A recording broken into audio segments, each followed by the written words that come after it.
트럼프 전 대통령의 관세 정책하면 뭐가 떠오르시죠? 뭔가 막무가내 같고 예측이 안 되는 혼돈 그 자체처럼 보이잖아요. 그런데 말이죠. 어쩌면 그게 다 계산된 아주 정교한 전략일 수 있다는 겁니다. 오늘 저희가 바로 그 전략의 실체를 한번 파헤쳐 보려고 합니다. 그래서 던져봐야 할 질문이 바로 이거죠. 트럼프의 이런 무역 조치들, 이게 진짜 그냥 마구잡이로 휘두르는 공격일까요?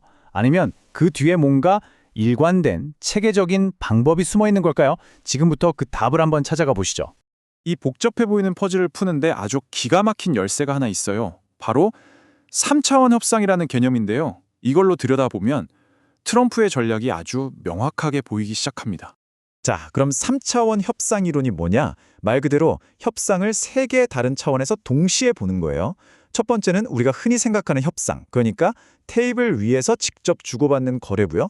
두 번째는 그 테이블에 앉기 전에 이미 판을 짜놓는 무대 설정, 그리고 마지막 세 번째는 국내 정치나 여론 같은 막후의 상황들입니다. 이 세 가지를 다 봐야만 비로소 전체 그림이 보이는 거죠. 네, 바로 이 세 가지입니다. 테이블 위에서의 거래, 판 자체를 설계하는 무대 설정, 그리고 국내 지지자들을 위한 막후 작업. 이 세 가지 차원을 하나씩 뜯어볼 텐데요. 우선 첫 번째 차원부터 시작해 볼까요? 자, 첫 번째 차원, 테이블 위입니다. 여기서는 과연 어떤 딜이 오고 갔을까요? 트럼프에게 관세는요, 그냥 수입 막으려고 매기는 세금이 아니에요. 그게 핵심입니다. 관세는 사실 상대방을 압박해서 미국에 투자하게 만들고 또 미국 내 일자리를 만들어내기 위한 아주 강력한 지렛대 역할을 하는 거죠.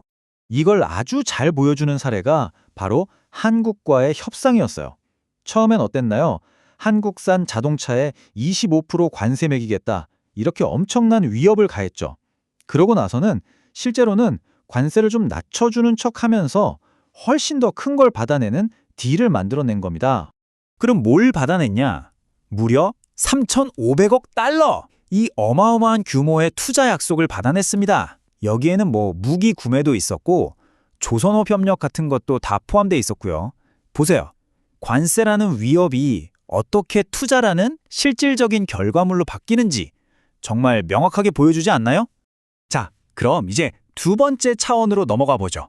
바로 무대의 설정입니다. 이게 진짜 중요한데 진짜 게임은 협상 테이블에 앉기도 전에 이미 시작되는 거거든요.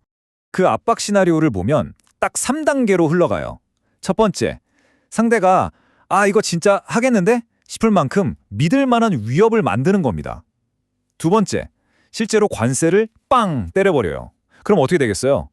마지막 세 번째 단계, 상대방은 협상 테이블로 나올 수밖에 없게 되는 거죠. 근데 여기서 끝이 아니에요. 여기에 마감 시한이라는 전술까지 더해지면 압박감이 그냥 극에 달하는 겁니다. 예를 들어 8월 1일부터 관세 부과 시작! 이렇게 데드라인을 딱 못 박아버리는 거죠. 그럼 이제 시계는 똑딱똑딱 흘러가고 상대방은 시간이 갈수록 초조해지니까 어떻게든 그 전에 합의를 보려고 서두를 수밖에 없게 돼요. 와, 근데 여기서 한술 더 뜹니다. 상대방이 그럼 멕시코나 캐나다 통해서 우회하면 되지? 이런 꼼수를 부릴 수 있잖아요? 그런 것까지 미리 다 막아버리는 거예요. 이렇게 도망갈 구멍을 전부 다 차단해버리니까 결국 남는 선택지는 미국에 직접 투자하는 길밖에 없게 만드는 겁니다. 자, 이제 마지막 세 번째 차원입니다. 막후. 이 모든 복잡한 국제 전략이 사실은 결국 어디를 향하고 있느냐?